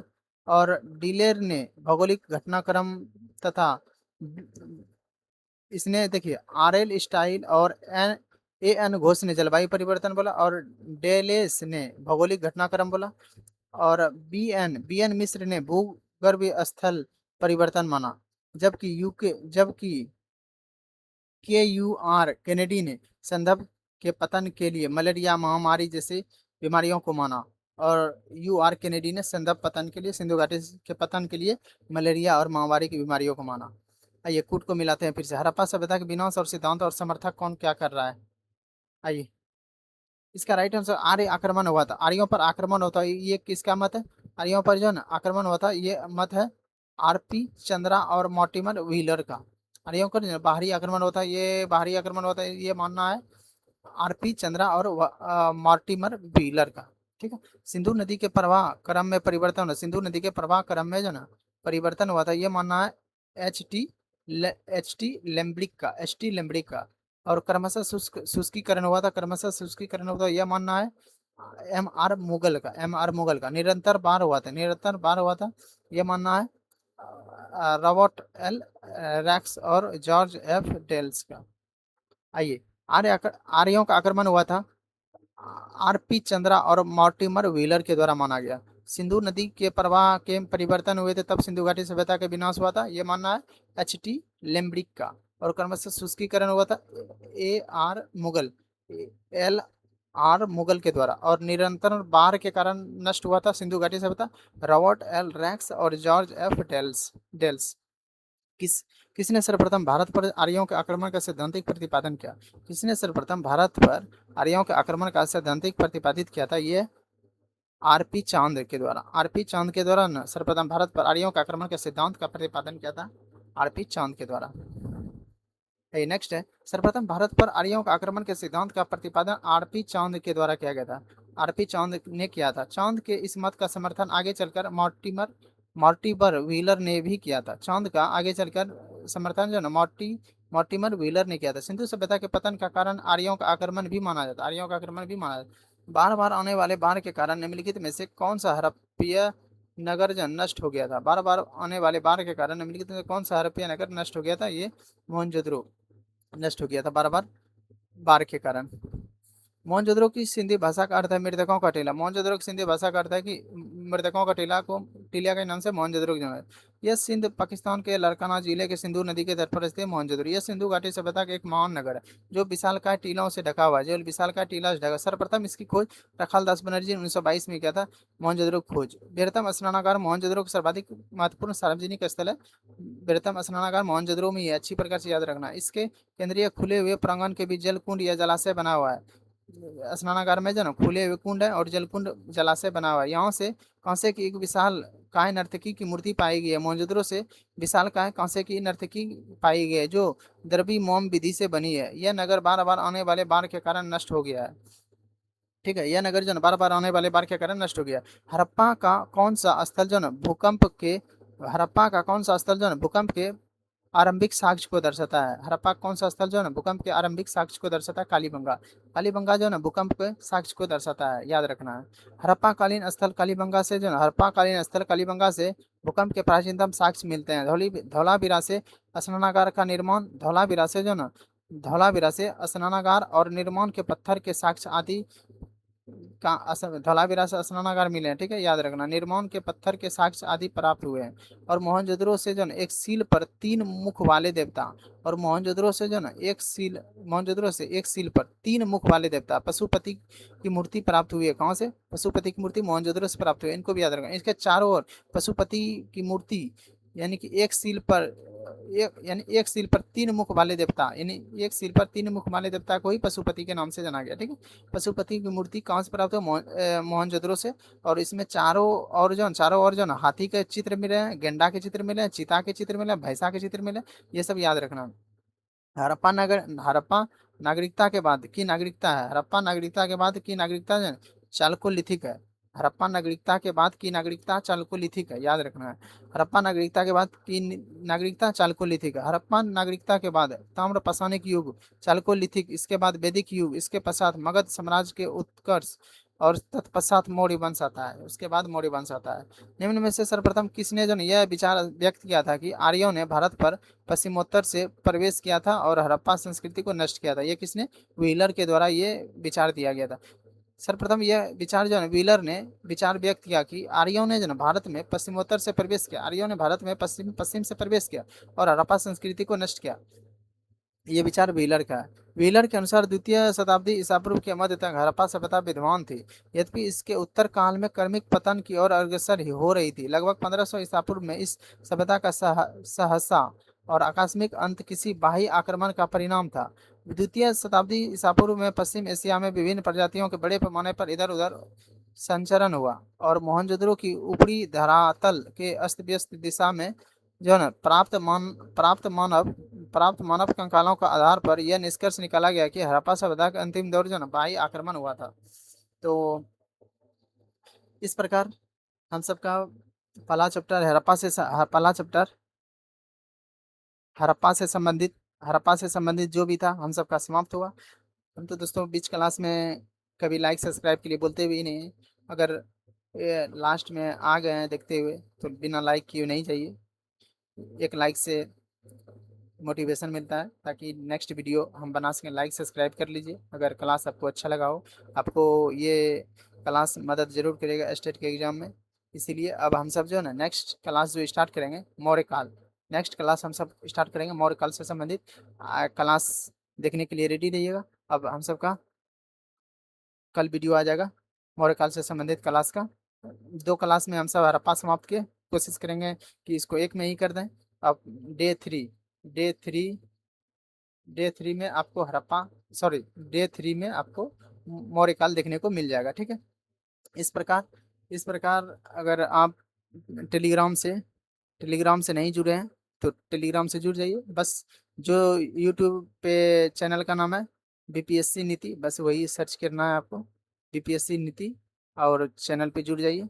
उस पर समय समय पे अपडेट मिलते रहेंगे न्यू न्यू, और बुक से रिलेटेड पीडीएफ भी आपको मिलते रहेंगे। जिस बुक की भी डिमांड करेंगे कमेंट में उस चैनल पे इस चैनल पे आपको उस बुक को प्रोवाइड कर दिया जाएगा। ठीक है। साथ ही साथ जो भी पढ़ाया जाएगा उसका नोट्स उस टेलीग्राम पे आपको मिल जाएगा। तो मिलते हैं नेक्स्ट वीडियो में दोस्तों। बस लाइक सब्सक्राइब जाते जाते कर दीजिएगा। आइए नेक्स्ट वीडियो में मिलते हैं। ठीक।